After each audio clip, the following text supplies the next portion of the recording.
You know, my parents always told me I would never amount to anything.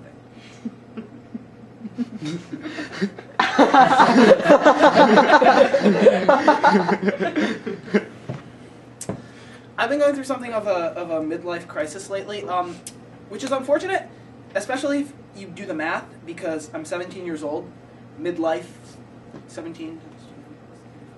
So that's not so good, but I do think it would be great if for like an 86-year-old to have a midlife crisis, because I always imagine an 86-year-old just like, sitting doing nothing, and then just suddenly, yes, crisis. Midlife. It must be the midlife, because 172 is that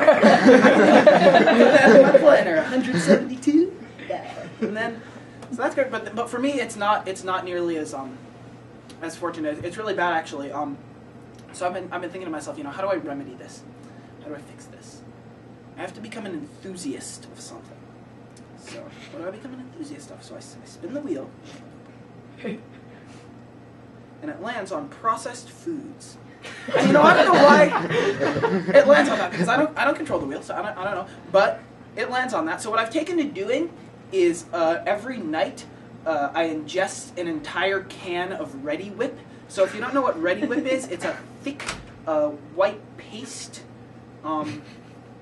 that it's very sweet. It's kind of like whipped cream. So just every night in my room, I'll just I don't know, when I turn your mouth, it makes her talk like this, or makes her talk like if I don't know if you've seen A Wonderful Life with Jimmy Stewart, it makes her talk like Jimmy Stewart did in A Wonderful Life. And so the reason for that is actually Jimmy Stewart the entire time on set for A Wonderful Life was just ingesting cans of Ready Whip. We gotta go back in time and save Christmas, or whatever that movie's about. They cut out all the scenes of him violently throwing up.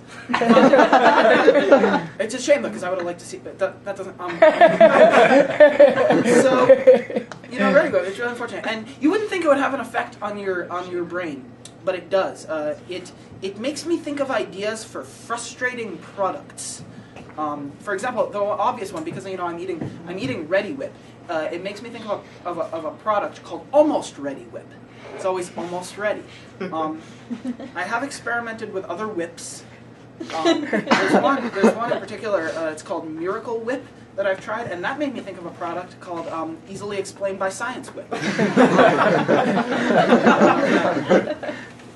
Appeals to you. It's really bad. It's not. It's really, really bad. But it doesn't take the trophy for worst experience in my life. Not by a long shot. It's not even close. That would have to go to. I was 8 years old, and my parents decided to take me to a casino in Las Vegas, Nevada.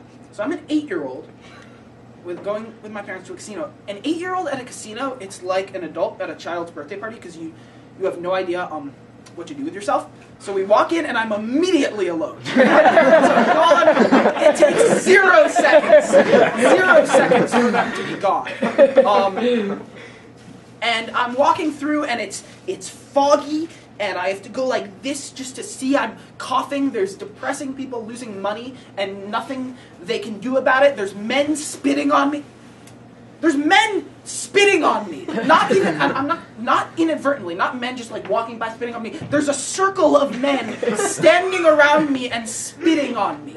Just and most of them can't even generate the saliva. Most of them are just going, and that's so much worse for so many reasons. So, but I do manage to make it out of the ring of fire and spit, and I keep walking. There's just a woman with a throat hole just talking to no one. Just, he was in Fresno at the same time. Who are you talking to?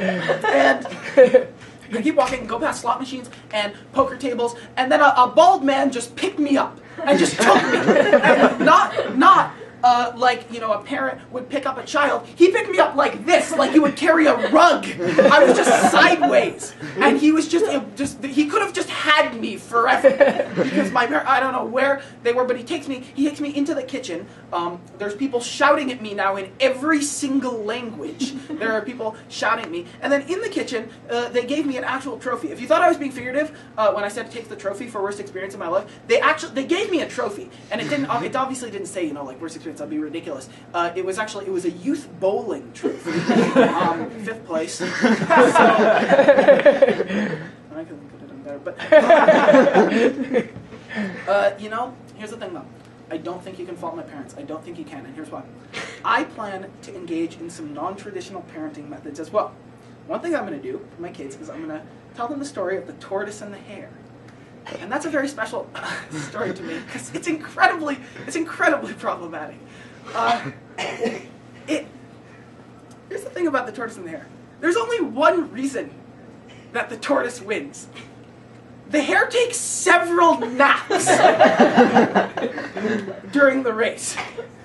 So the message of the tortoise and the hare is not slow and steady wins the race. The message is do not take several naps during a race. That is not advisable. So what I'm going to do is I'm just going to tell my kids the story of the tortoise and the hare, and I'm just going to have the hare win at the end. See what they take away from that. I don't know what a kid would take away from that. I always imagine maybe I'm telling it to my little son and daughter. I'm almost at the end, and my daughter said, "Daddy, then what happened? Did the tortoise win? I really like the tortoise."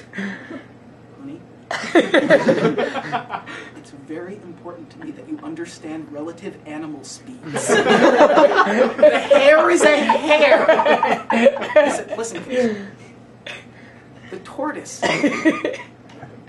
thought he could win the race by going slower. That will never work. 0% of the time will that work. I don't know why I'm telling my kids a story standing up. That's very, that's too non-traditional even for me. That's the only part. Everything else will happen, but child, I'm really excited for children. Something, a little known maxim about children is something very interesting. It's a little bit sad, but I think it's really interesting, is that they understand time before they understand death. And what I mean by that is you might hear a child say, to their mom, "Mommy, when I'm 80, you'll be 120. So, they understand the chronological increments, but they don't understand that people die. So here's what I'm going to do with my kids. Maybe I'll be putting my son to bed one night.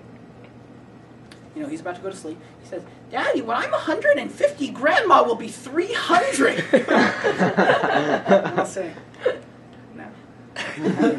Now you'll both be dead." You're long dead. I'm like, "No, I'm long dead, Daddy. You'll protect me from dying, right?" No.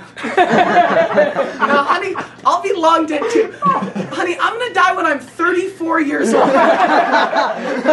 And Grandma, she might die tomorrow. Good night.